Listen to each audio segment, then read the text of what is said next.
Alright, hello and welcome back to the channel. I will be doing two videos here shortly. This first one will be of the player ratings of our recent game today versus Sassuolo, which was a very disappointing loss. And then a little bit later I will release my weekly update video, either later tonight or tomorrow most likely. Alright, so overall very disappointing game against Sassuolo. We started off pretty well. We had the majority of the chances, we were creating more, and as is pretty common for Milan, when we come out fast, we do pretty dang well. Usually when we score the first goal, we're typically able to carry it out and see it out. But we had a couple of late game mishaps and issues with our team that we will get into a little bit later. Let us start with the player ratings at the back. Donnarumma, I will rate him a 5.5. He didn't really do too much wrong, didn't really do too much right though. He probably could have had his say on one of the two goals from Sassuolo, at least a little bit more with positioning. But I don't think he played necessarily bad. He could have slid away with a 6, but because he didn't really do anything that great either, I decided to go with a little bit lower 5.5. Next up is Davide Calabria. Very, very happy to have him back in the team. He didn't do anything remarkable today, but he does have a composure on the ball, which Kalulu just does not have, and he's just more practiced. So it is nice to have him in the team. I feel like he was a very solid and stable 6. Maybe he wasn't fully up to match speed, but you didn't notice it too much, so 6 for Calabria. Simon Kjaer has been very, very good recently. His last game, actually, he was, in my opinion, probably the man of the match, but and that was against Genoa. But this game, he really just had a couple big, not a couple big mistakes. He had one big mistake, but he just didn't play that great overall. His marking was pretty solid, as it usually is, but he did not mark Raspadori on the first goal. And in all honesty, there was a couple people at fault for the first goal. It was not just Kjaer, but he was the most direct marker for Raspadori, and there's no excuse for being that far off your man. Be right next to him. The ball's in the box. There's one guy in front of you. That's the only other guy in the box that you need to mark. Be on him. Don't be a couple feet off of him. I'm so sick of this type of marking. It makes no sense, and usually Kjaer does not do that. He did it, and we paid the price. So Kjaer, because he overall played well besides that mistake, 5.5, but he definitely, if he didn't make that mistake, probably would have gotten closer to a 6.5, but nope, he gets a 5.5 because he made a mistake there for sure. Fikayo Tomori, similar. Initially, he was playing pretty decently, keeping things at bay. His passing seems to have gotten a little bit better, which I'm really happy about. That was one of his weaknesses. But he had a couple big mistakes today. One massive one, which was his very, very poor marking on Raspadori for the second goal. So you can essentially blame most of that on him, and I do.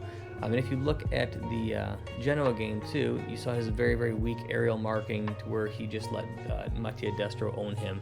And it's not like Destro is a very big guy or a very strong guy. He's slick. He's definitely, very, very, very smart and has good movement. But Tomori cannot mark aerially. We know that. He didn't mark Diallo aerially in the Manchester United game and was the reason that we lost due to that goal there. And once again, we have a couple mistakes starting to show from Tomori. Overall, he plays very, very well. He's a beast on the ground. He's very, very fast. It looks good, right? But if he can't sort out his positioning and if he can't mark aerially, then eventually when we start playing these better teams who have these better strikers, we are going to get punished for it, and pretty dang hard. So we'll see. I mean, I still think that he is worth it right now. He seems like he's very, very eager to learn, to grow. I like his enthusiasm, and his on-the-ground marking is very, very good. I think it's hilarious that people were just foaming over this guy and initially like, oh my god, look, because everybody's obsessed with speed these days, right? People just think if you're fast, you're going to be a great player, right? That's just what everybody thinks in the modern-day world of sport. But it's a lot more than that, especially in soccer and especially as a defender. Initially, we just wanted to get rid of Romagnoli. Oh, he sucks so bad. Look at how bad Lukaku dominated him. Oh, that's great. Lukaku's dominated a lot of opponents, and Romagnoli actually played very, very well with Tomori by his side in the Copa against Inter. He had a couple off games, but for some reason we like to eat our own here over at AC Milan, and the second somebody has a few games, he's dead to us. So Tomori was the new flavor of the week, and Romagnoli was out. And so we thought, oh yeah, this is great. But if you look at it, our defense hasn't really gotten any better statistically. Our defense has still let in very, very crucial goals. We have tied games we shouldn't have tied. We have lost games we shouldn't have lost. So nothing's really changed. And if you look at earlier in the season, in the first half when we were playing great, we had Romagnoli for a ton of those games, and we did just fine. We were in first place. So clearly that's not the problem. I'm not saying that, Romagnoli is better than Tomori or Tomori is better than Romagnoli. I'm not saying that. I'm just saying that is not the problem with our team. It never has been the problem with our team. And people putting the blame on Romagnoli and using this as a reason why we're doing so poorly is totally wrong. The reason we're doing so poorly is due to our midfield and our attack and due to Pioli, which I will get to here. All right, next up we have Diogo Dalot, who I've always said plays a much better game on the left. I'm not saying I'm a genius or anything, but I was right here. He played a fantastic game on the left, one of the two brightest spots in our team today. He was absolutely excellent. Probably could have done a little bit better at the back on some plays, but overall had a very, very good day. And if he continues to play like that, as long as his price can be reduced a little bit, he may be worth redemption. He's got a great mindset. He's a great attacker on both sides, but he's a better defender on the left. So I think that he may be worth it based on the price for redemption, but overall played a very, very good game. 6.5 for Dalot. Franck Kessié is looking a little bit tired to me. He has been our stalwart all season long. Usually I give him a stock like 6.5, 7, 7.5 because he's just never bad. The past few games he's looked very, very sluggish. He's been tired, and I didn't really think like he did too much today. His marking was very sluggish, especially around our box. And I've noticed this from Kessié. In the middle of the field, he's a beast. But when he gets to our box, he's very lazy on covering the crashing man from midfield. He doesn't usually cover him well, and so usually you rely on your midfield partner, if Kessié is not doing it, to help with that. Benacer was pretty good with that prior to his injury, and Tonali has been very, very good with that after his first few rougher games for us. But Meite has never really been good at that, so you saw that combination today happen, and it was very lazy marking with the crashing runs from Sassuolo from midfield to our box. And neither Kessié or Meite did a good job with that. So 5.5 from Kessié today. Squalio Meite started off in the first half, I thought, pretty well. I wasn't impressed because I'm never really impressed with anything that he's been able to do. I think he's been just a completely average to below average signing, but I get the cheap loan. I get it for depth. Second half comes around, he starts being more lazy. His marking is a little more lax. Guys are just floating by him left and right. He's trying to make fancy passes that are not coming off. So first half, Meite probably would have gotten a 6.5. Second half, he probably would have gotten a 5. So because we lost, and I don't think that he played a good game overall, he gets a 5.5 and not a 6, but he was okay today. Second half, I just don't like the lack of effort that I see from him. He just always looks lazy, as if like you've woken him up from a nap and he just can't be bothered to try for 90 minutes. Salamakers, probably one of his best games for us. He was just busy. His ball control was on point. He wasn't losing the ball often like he normally does. For us, I thought he just played very, very well. He was super threatening. He was shifting from side to side. I mean, I actually thought Salamakers had a fantastic game. And him and Dalot were, in my opinion, the best two players on the pitch for us all day today. So I would give Salamakers a 7. Next is Hakan Çalhanoğlu. He is a mixed bag. You can see this guy's talent. I've always said it. He's got the talent there. Everybody knows it. He can use both feet. He's relatively agile. He works hard. He has a great shot, a great pass, but he just doesn't come through all the time. And actually, he doesn't really come through that often at all anymore. He's kind of always a average to below average player, and that's been, I would say, 80% of his Milan career has been about like a 5 to 5.5 for us. Sometimes, 6-ish, but he's just so average all the time. Today, he showed classic Hakan. He had a massive spark of brilliance with an awesome, awesome shot, but the rest of the game, besides the first 20 minutes, he was invisible. He didn't really do anything. His shots weren't coming off. His passes were sloppy. His control was a little bit sloppy. He wasn't really creating much. And this happens. Every time Ibra is not on the team for a long time, Hakan doesn't really do much. It's because when we have Leao in, the center backs don't have to mark him as they do Ibra. So it allows them to put a little more pressure on Hakan, and Hakan really can't handle that. He's just been an average player.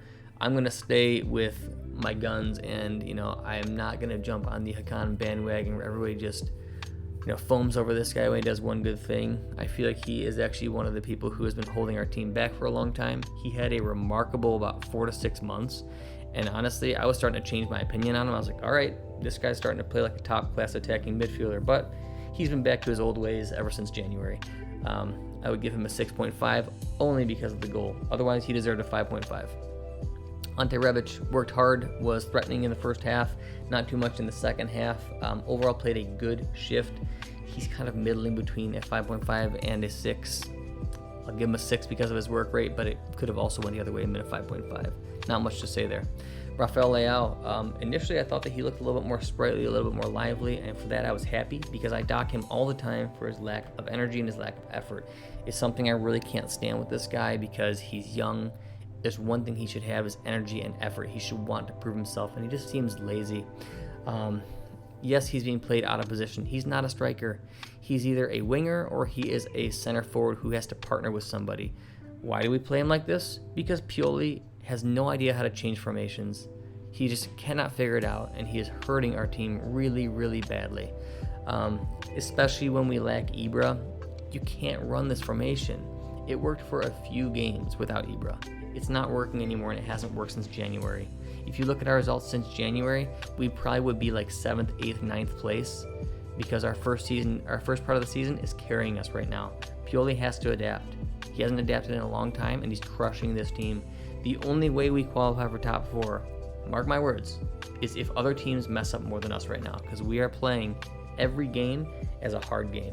Genoa, we barely pulled off with an own goal. Sassuolo, we obviously lost that today.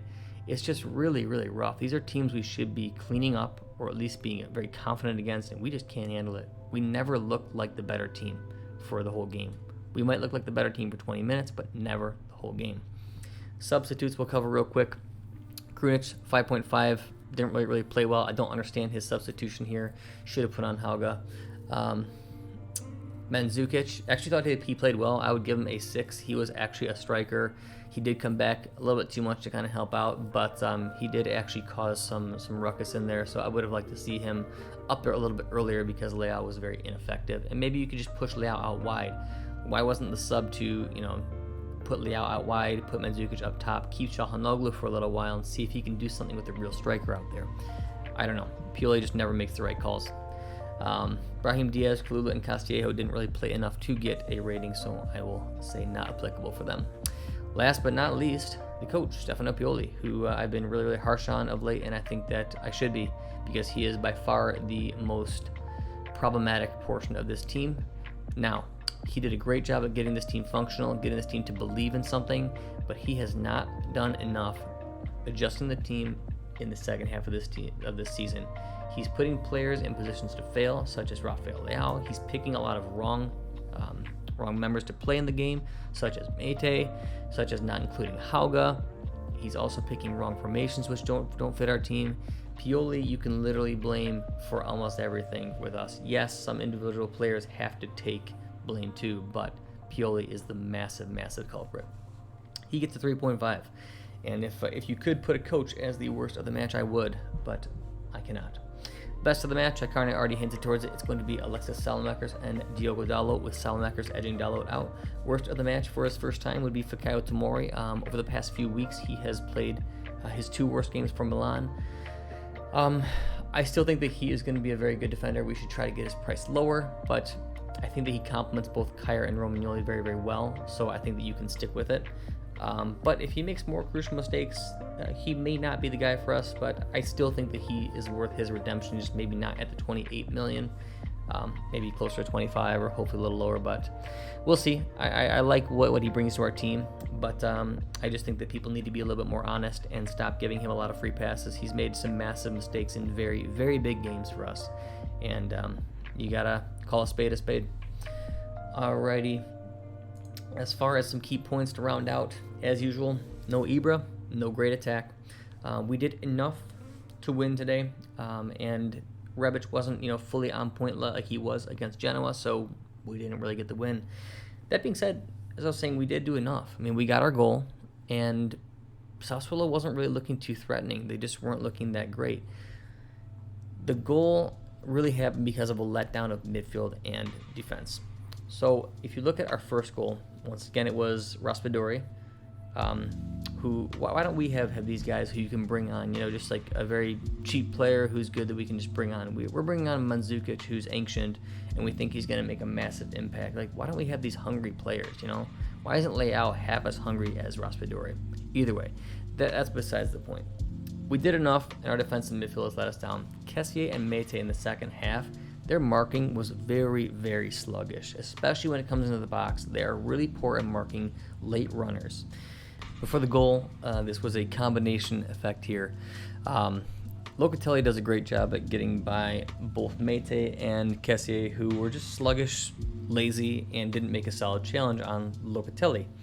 I will give my thoughts on Locatelli another time, and I think that it's funny that we decided to get rid of him for next to nothing, and we gave him no chances. Either way. All right, so we have Fikayo Tomori then coming up into midfield to try and make the tackle along with Mete, along with Kessié. Doesn't really work out, so he runs back for coverage. Raspadori does a great job once he gets the ball from Locatelli, delivering it out wide. I forget exactly who it went to. And then what happens next is kind of embarrassing. Fikayo Tomori runs back to go claim his spot at the center back position next to Kyer, right? And what happens there is you've already got Dalot, and you already got Kessié, I believe, and Krunic all around the ball carrier. 3 guys around the ball carrier. Where does Tomori go to? The ball carrier. He doesn't go to Berardi, who's in the box. He doesn't go to Raspadori, who's in the box. He literally goes to empty space going towards the ball carrier. Why? Why do you need a 4th person to cover him? And it didn't even work. He literally slipped the ball between 4 people to Raspadori for a easy goal. So one, started off with a mistake on Tomori's positioning initially by going a little bit too far up and then covering absolutely nobody on the way back. And 2, it was a bigger blame on Kyer, who the only person next to him was Raspadori, and he's laying off him by like 3 feet. And boom, that's all he needed. Why is Kyer not closer to Raspadori? Why is Tomori going towards the ball carrier who already has 3 markers on him? Makes no sense. Very, very big letdown, both of our center backs. Second goal is more of a individual mistake on Tomori's part. He just kind of got outfoxed by Raspadori. Usually I wouldn't expect to see this because positionally is when I kind of suspect Tomori, but his man marking is excellent. So the ball came in to Raspadori, I believe, from Berardi, who just took a very quick touch out wide, and he very easily just straight up beat Tomori.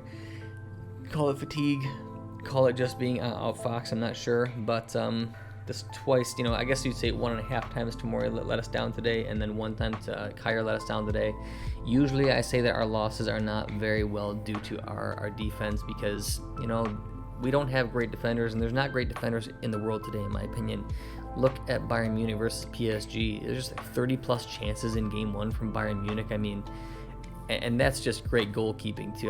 The defense did very little. They were making some last-gasp challenges and whatnot, but, there's nobody I've seen on any one of these big teams besides maybe De Ligt who strikes me as a very good defender these days. It's just not great, and the refs are not helping very much because if you're going to call fouls on absolutely everything, you can't really play strong defense anyways. So it is what it is. I just don't think that defense is our big weakness, although today it did let us down massively. It was a day where we didn't have, Ibra once again. Yet again, we don't have Ibra. And we only needed 1 goal to win this game, and we just couldn't hold on. Next point here, Mete offers us nothing.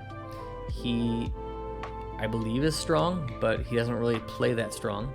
I just remain very, very annoyed that he keeps getting important minutes over Tonali right now. It made no sense to put him there. He played pretty well in the first half, so I was thinking to myself, okay, all right, maybe he's kind of stepping up when I don't expect him to. And then the second half comes around and he becomes lazy. If you can only play 45 minutes as a professional athlete, you really don't deserve to be on the field, in my opinion. Hopefully, Pioli stops the Mete experiment. I don't think we should redeem him for that price. Maybe we should redeem him for, his current loan price of like 0.5 million and then make a profit off him, but we shouldn't pay any extra money to keep Mete. Dalot and Salamakers had fantastic games. It was a shame we don't have a real striker in there today because I feel like they could have done a world of good having somebody to actually pass to rather than Rafael Leao, who's not a real striker. Çalhanoğlu, I already discussed this, so I won't go too much longer on this. Flashes of brilliance, but otherwise very, very forgettable. Again, he's got all the talent in the world, but he is so hit or miss that I don't think he is the way forward for us. I would like to renew him and maybe ideally sell him so we make some money off of him. I don't think letting him go on a free is a wise idea financially. And who knows, he actually might kind of get back into his really good form.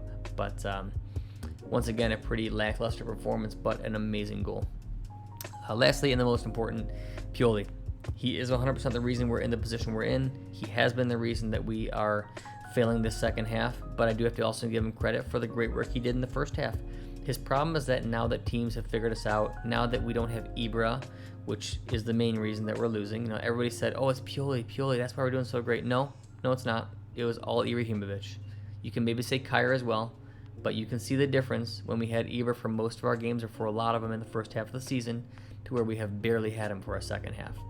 Look what happened to Milan. Without him, we don't have our character, we don't have our leader, we don't have a goal scorer, and we don't have any attacking threat. So Pioli's team selection, bad. Why is Mete starting over Tonali? He has shown us nothing that would merit him starting in a crucial game right now. This is a massive game. We need to beat Sassuolo. We have to put good pressure on the teams behind us, because if they slip up, we move further into the Champions League places, and then we become secured. If we tie or lose, which we did, now top 4 is a game away. If we lose another game and the couple teams behind us win them, we're out of top 4, guys. And I don't think we're going to get it back. I don't think this team has it in them unless Ibrahimovic is healthy for every single remaining game. Besides that, why are you starting Rafael Leao striker? Just stop it. He's done nothing there. He's never been good there. You can quit the experiment. Maybe you can start him next to Mandzukic up top. Change formation to a 4-4-2. Do something different. This has not worked. It has not worked in a long time. Axe the 4-2-3-1 if we don't have Ibra. If we have Ibra and proper wingers, go for it, run the 4-2-3-1. If we don't, please forget it. It does nothing for us. It is bad defensively. It is bad offensively. Stop the experiment. It's over when we don't have our starting lineup. And lastly, his subs. Always awful, and got worse today. He decides to replace Çalhanoğlu and Rebic for Mandzukic and Krunic. I don't really think I need to say much more there. You're going to take off Rebic and Çalhanoğlu, which while Çalhanoğlu wasn't great, he still is a threat. And you're going to take off Rebic, same way. He was working hard, he's still always a threat. And you're going to put on Mandzukic, who is probably a smart idea if you're going to replace Leao. But then you're going to put on Krunic, who's not going to offer us almost anything. So, once again, I don't get it. If you want to move Rebic to striker and then and then put Hauge in, great. That's another point. Why are we not seeing Hauge? We're never seeing him in anymore. I mean, he's made some good impact, but it's like he's afraid to play him. He'd rather play Rade Krunic, who has shown us not too much besides a couple good games at attacking midfield. And he decides to not even try Hauge there when we need some inspiration or a spark. It's really embarrassing what he's doing, and his favoritism of certain players is getting very frustrating. And then he decides to put on a triple substitution with no time left. Castillejo, Brahim Diaz, Pierre Kalulu. Why? What is this going to do? Maybe Diaz. I can't see Castillejo doing much, but maybe Diaz. And then what he should have done, though, if you're looking at the game as a whole, what he should have done is when the game was a tie game and we needed another spark, take off Mete, put in Tonali, so we actually have somebody who can control the ball in midfield and maybe distribute a good pass forward. And then you can put on Mandzukic for Leao, so you actually have a striker up there. Keep Salamakers on because he's doing fantastically, our best player on the pitch. Keep Rebic on because he's a goal threat. It just made no sense at all. I don't know. Pioli is definitely losing me. There's not much he can do, in my opinion, to save my ending opinion of him. I think that he was a great interim manager. He got the fight back to Milan. He made some good changes, but he's really not the coach to take us forward. If he qualifies for first 4 or for top 4 and he gets us into Champions League, then maybe he should stay. But if there is a top-notch manager out there and we might be able to attract them, we take him. I don't want to see Pioli leave for a lateral move manager, but if we can upgrade, we upgrade. Very disappointed today, guys. It was a game that we should have won, and we had to win, and we ended up losing just in about 10 minutes time. So it's hard to watch this. It's hard to watch the lack of effort. I'm watching Juventus versus Parma right now, and Juventus is working their butts off. They know they need to win this game. Every person's running hard. I don't see that from Milan, and that starts with the coach and with the mentality. So hopefully we were able to pull it off, guys. Top 4 is still the dream, and it is slipping very fast. But as always, keep the faith, and Forza Milan.